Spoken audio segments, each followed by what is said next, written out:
নমস্কার বন্ধুরা, welcome my channel Bangla স্বাস্থ্য টিপ চ্যানেলে আপনাদের সবাইকে স্বাগত। আজকে একটি নতুন ভিডিও নিয়ে এলাম, ড্রেসিং এর ভিডিও। আপনার নিজেদের বাড়িতে বসে বসে যে যদি আপনার কখনো বাড়িতে ছোটোখাটো কেটে ছিঁড়ে যায়, তাহলে সেই ড্রেসিংটা কী করে করবেন সেই সম্বন্ধে একটু ভিডিও করব। এই ভিডিওটা আপনাদের সামনে তুলে ধরবো যাতে আপনাদের বাড়িতে সবার উপকারে লাগে। তা ড্রেসিংয়ের জন্য আপনাদের কি কি লাগবে সেগুলো আপনারা একটু বাড়িতে ফার্স্ট এড বক্সের মধ্যে রাখবেন। স্যাভলন হ্যান্ড স্যানিটাইজার রাখবেন, যেটা আপনি হাতে ব্যবহার করবেন স্যানিটাইজ করার জন্য। একটু হাতে নিয়ে হাত ভালো করে লাগাবেন, তাহলে এইভাবে স্যানিটাইজ হয়ে যাবে, মানে হাতটা জীবাণুমুক্ত হয়ে যাবে। আর রাখবেন পোভিডেন আয়োডিন লোশন, অর্থাৎ বেটাডিন লোশন বা যে কোনো পোভিডেন আয়োডিন লোশন রাখতে পারবেন। আইসোপ্রোপাইল অর্থাৎ স্পিরিট যেটাকে বলে, এটা হচ্ছে স্পিরিট, এটা রাখবেন। এটা আপনাদের যে কোনো কোম্পানি নিয়ে নেবেন আপনার লোকাল দোকান থেকে, সেগুলো আপনারা বাড়িতে রাখবেন। স্পিরিট দিয়ে হচ্ছে আপনার ঘায়ে পরিষ্কার করতে হয়, কোনো ময়লা বা জীবাণু থাকলে সেগুলো তুলো দিয়ে পরিষ্কার করতে হয়। একটু তুলো রাখবেন বাড়িতে, এই তুলো দিয়ে স্পিরিটের সঙ্গে ভিজিয়ে জায়গাটাকে একটু ভালো করে পরিষ্কার করে নেবেন। আর বেটাডিন লোশন, যেটা কোভিড-19 সলিউশন নামে পরিচিত, আমি এখানে বেটাডিন লোশন নিয়েছি। এই বেটাডিন লোশন ঘায়ের ওপরে তুলো দিয়ে পরিষ্কার করবেন, তাহলে এটা অ্যান্টিসেপটিক লোশন হিসেবে কাজ করবে বা অ্যান্টিবায়োটিক লোশন এটা, এবং এটা লাগালে ঘা তাড়াতাড়ি শুকায়। আর রাখতে হবে হ্যান্ডসাপ্লাস্ট। হ্যান্ডসাপ্লাস্ট হচ্ছে বা ব্যান্ডেড নামে পরিচিত একটা, এটা আমার কাছে হ্যান্ডসাপ্লাস্ট রেগুলার।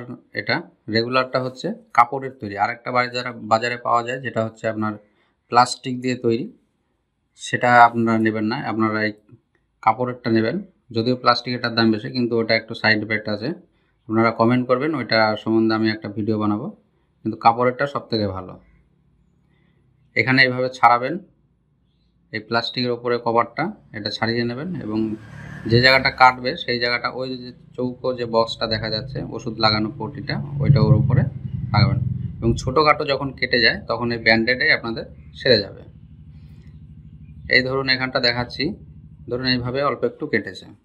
এবার খোলা রাখলে কি হয়, ওখানে জীবাণু অনেক আক্রমণ করে, তো সেখানে এই আইসোপ্রোপাইল অর্থাৎ স্পিরিট দিয়ে জায়গাটা পরিষ্কার করে নেবেন, একটু পরিষ্কার করে নিতে হবে। তারপর হচ্ছে ব্যান্ডেডটা এইভাবে হাতে নিয়ে এইভাবে লাগাবেন। এটা নিজে নিজে, আপনার কারো হেল্পের দরকার হবে না, নিজে নিজেই লাগানো যাবে। এইভাবে টেনে ধরে এইভাবে আঠার দিকটা টেনে এইভাবে লাগাতে হবে। আপনারা খেয়াল করুন কীভাবে আমি লাগাচ্ছি। এর জন্য কোনো ডাক্তারখানায় বা কোথাও জায়গা দরকার নেই।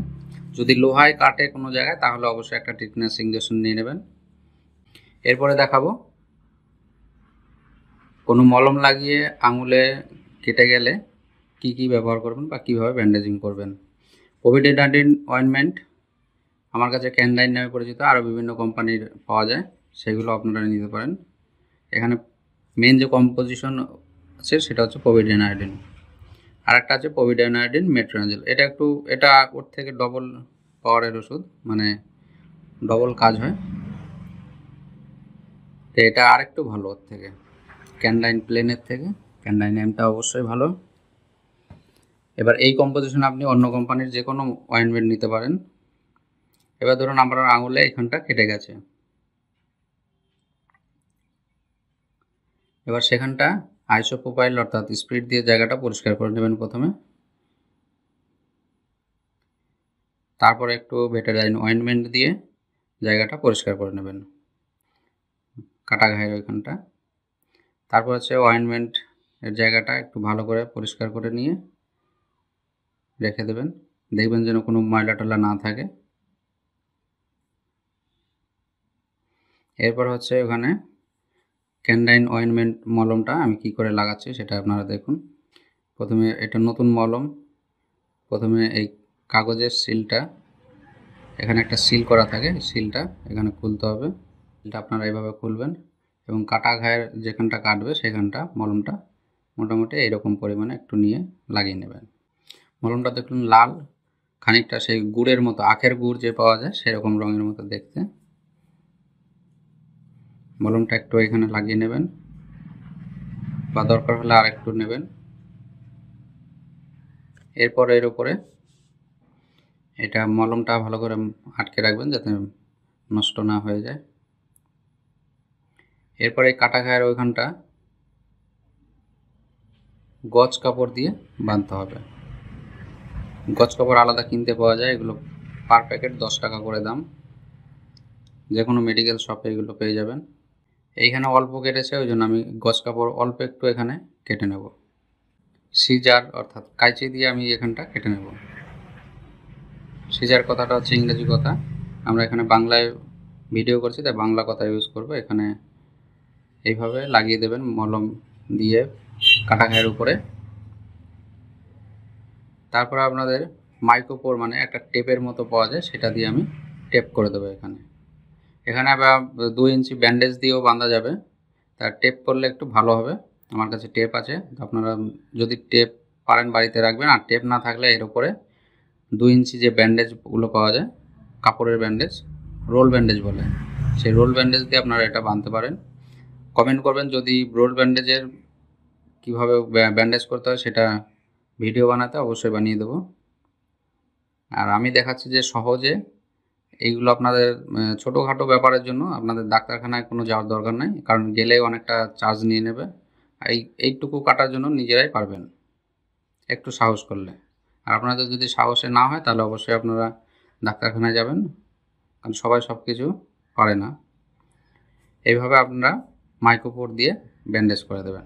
এটা হচ্ছে আপনার মানে মাঝখানে একদিন বাদ দিয়ে এগুলো ব্যান্ডেজ খুলে আবার ব্যান্ডেজ করতে হয়। 24 ঘন্টা পর অবশ্যই ব্যান্ডেজগুলো খুলে আবার নতুন ব্যান্ডেজ করবেন। যদি আপনার বাড়িতে কোনো কাজ করতে করতে আপনার ব্যান্ডেজটা ভিজে যায় তাহলে অবশ্যই তখনই ব্যান্ডেজটা খুলে আবার নতুন ব্যান্ডেজিং করবেন। Povidone iodine ointment, povidone iodine metronidazole, isopropyl আর এই ব্যান্ডেজ, এই সমস্ত কিছু আপনাদের ঘরে ফার্স্ট এড বক্সে রাখবেন। এবার আমি দেখাবো রোল ব্যান্ডেজ দিয়ে কী করে ব্যান্ডেজ করতে হয়। তাহলে ধরুন আমি যেখানটা কেটেছে সেখানটায় মলম লাগিয়েছি, এটা আপনাদের শুধু ডেমো দেওয়ার জন্য এই ভিডিওটা করা। ব্যান্ডেজের প্রথমে যে খারাপ অংশটি সেটা একটু ফেলে দিলাম। ব্যান্ডেজের এখানটা ধরুন কাটা অংশ, এবার কাটা অংশে ওইখানটা মলম লাগিয়ে তারপর হচ্ছে ব্যান্ডেজিং করতে হবে, যেটা আমি ভেতরে লাগিয়েছি তাই নতুন করে আর লাগাচ্ছি না।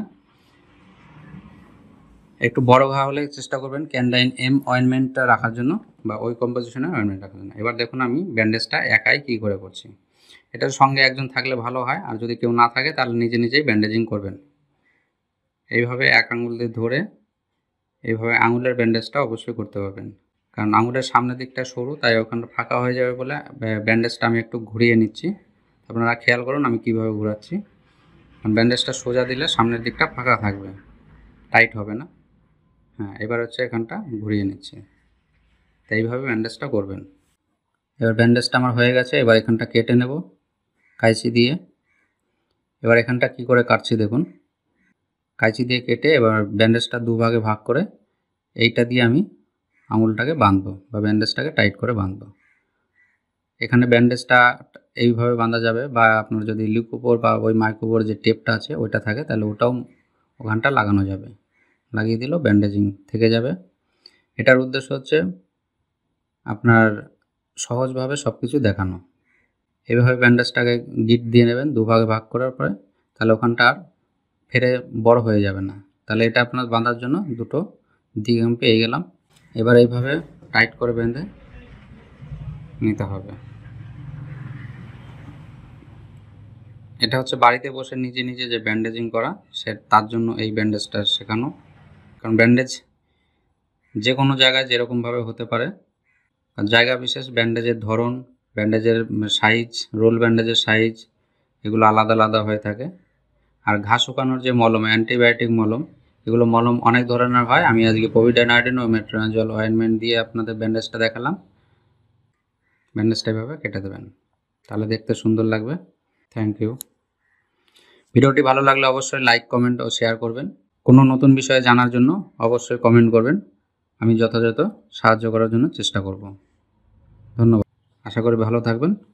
নমস্কার।